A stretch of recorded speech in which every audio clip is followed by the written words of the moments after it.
Friends, कैसे हैं आप लोग।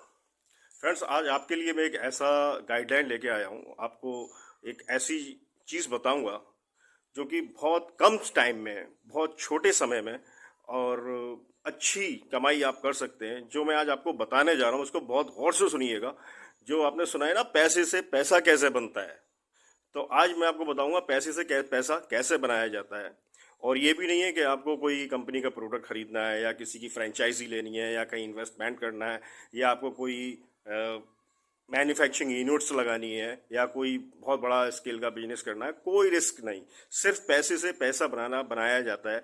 वो ट्रिक आपको समझाऊंगा कि पैसे से पैसा कैसे बनता है। जो कि ये भी नहीं है कि आपको बहुत मोटा पैसा लगाना है। सिर्फ ओनली ऑन आपको 3 लाख रुपीज लेना है। 3 लाख ओनली, 3 लाख से आप कैसे पैसे बनाएंगे, इसको कैसे आप बढ़ाएंगे, ये तरकीब मैं आपको बताता हूँ। दोस्तों, आपने देखा होगा कि आपके आसपास जो छोटे मोटे फाइनेंसर होते हैं ना, साहूकार टाइप से, वो फाइनेंस करते हैं लोगों को 50,000 रुपया, 60,000 रुपया। तो वो उसके एवज में कुछ गिरवी रखवाते हैं, है ना, कुछ प्रॉपर्टी मॉर्गेज करते हैं। तो ऐसा कुछ नहीं, लेकिन इसके अलावा भी एक ट्रिक और जो होती है, जो फाइनेंसर होते हैं, आप मान के चलिए जैसे आपने 3 लाख रुपया लिया, ठीक है, आप इसको 10 जगह डिवाइड कीजिए, ये बनता है आपका 30,000, ओनली 30,000। ठीक है, आपके आसपास बहुत ढेर सारे छोटे मोटे लोग ऐसे होते हैं बेचारे, जो गरीब होते हैं, जिनके अंदर काम करने की क्षमता होती है, बट वो फाइनेंस पैसे के चक्कर में वो नहीं कर पाते हैं। जैसे कि फल विक्रेता हैं, फ्रूट कार्ट वाले हैं, है ना, सब्जी बेचने वाले हैं, चाट पकौड़ी बेचने वाला है, छोटा होता है। और कोई छोटा गृह उद्योग जो लगा लेता है 20-30 हज़ार से, वो उसका काम स्टार्ट हो जाता है और वो उसमें डेली अर्निंग इसमें 800-900 या 1,000 रुपये तक वो अर्निंग कर सकता है।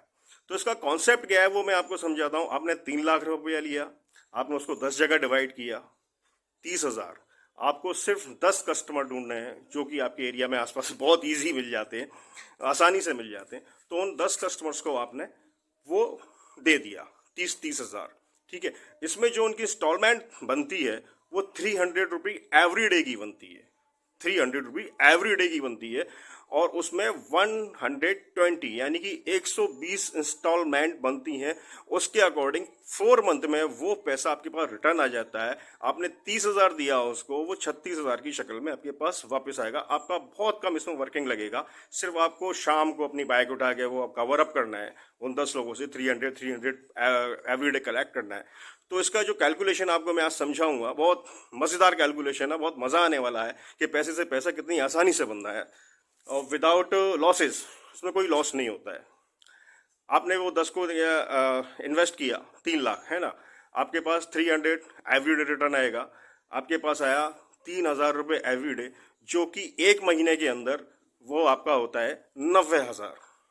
ठीक है, 3 महीने के अंदर आपके पास, 4 महीने के अंदर वो टोटल रकम रिटर्न आएगी। बट पहली महीने में 30 दिन बाद वो 90,000 आपके पास आया। 31 डेज आपके पास 90,000 आता है। आपको सेम टू सेम फिर वो फाइनेंस कर देना है 3 लोगों को। आपके कस्टमर 10 वो +3 यानी कि 31 डेज या 32 डेज। वो थोड़ा सा दिन हो सकता है, 1-2 दिन में आपको कस्टमर मिलेगा, बट इजीली मिल जाता है। तो मैं तो अपनी कैलकुलेशन के हिसाब से वो 31 दिन ही रखूंगा। आपको 2-4-5 दिन आगे पीछे घूम सकते हैं। तो वो 31वें दिन आपका कस्टमर आपके 13 हो गए, यानी कि 13 यानी 13 कस्टमर हो गए। अब आपके पास सेकंड मंथ यानी कि 31वें दिन से 13 का आप कैलकुलेशन करते हैं तो 13 तिया 39, 3,900 एवरी डे आपके पास रिटर्न आएगा। और वो 30 दिन का जो आता है वो कैलकुलेशन होती है 1,17,000। ठीक, 1,17,000 आपके पास रिटर्न आता है। अब आपको फिर सेम वही कंडीशन यानी कि 62 डेज यानी 61 या 62 दिन बाद, ठीक है, फिर आपको 3 लोगों को फिर फाइनेंस कर देना है 30,000 का वो। तो आप उसमें से कितना रोकेंगे? 27,000। आपका पास 27,000 रुपये से बच गया। आपका 90,000 फिर यानी कि 61वें दिन। ठीक, वो आपके कस्टमर कितना हो गए टोटल? 16। ठीक, महीना कितना हुआ? 2 महीना यानी कि 60 दिन। फिर वही कंसेप्ट आपका, आप कितने कस्टमर को? 16। आप 16 का 300 रुपये एवरी डे से जो रिटर्न आपके पास आएगा वो आपके पास आएगा 4,800 रुपये एवरी डे, जो कि 30 दिन का जो होता है लगभग 1,44,000 बनेगा। वही सेम कॉन्सेप्ट, कस्टमर कितने हो गए आपके? 16 दिन कितना? अब आपका यहाँ से तीसरा महीना स्टार्टअप होगा, ठीक है। तीसरा महीना स्टार्टअप होता है, उसमें से आपके पास फिर वही सीधा कॉन्सेप्ट है, 1,44,000 के समथिंग आपके पास आएगा, या फिर वही कॉन्सेप्ट आपको करना है। लेकिन अब इस बार आपको ना 4 कस्टमर को फाइनेंस करना है, 4×3=12, 1,20,000 आप फिर फाइनेंस कर देंगे, आपके टोटल कस्टमर हो गए 20। आपने फिर कितना रोका, इसमें से आपका 24,000 रुपये आपने रोका, 27,000 उधर रोका, 24,000 ये रोका। तो कैलकुलेशन के अकॉर्डिंग अभी चौथा महीना स्टार्ट नहीं हुआ, चौथा महीना स्टार्ट नहीं हुआ, आपके 20 कस्टमर हो गए। तो ये कैलकुलेशन आप बहुत आसानी से कर लेंगे, बहुत लंबी कैलकुलेशन जाएगी, बट इट्स वेरी इजी। पैसे से पैसा कैसे बनाया जाता है आपको करना है, आप करिए, आप कर सकते हैं, बहुत आसान है। Okay, thank you friends, bye.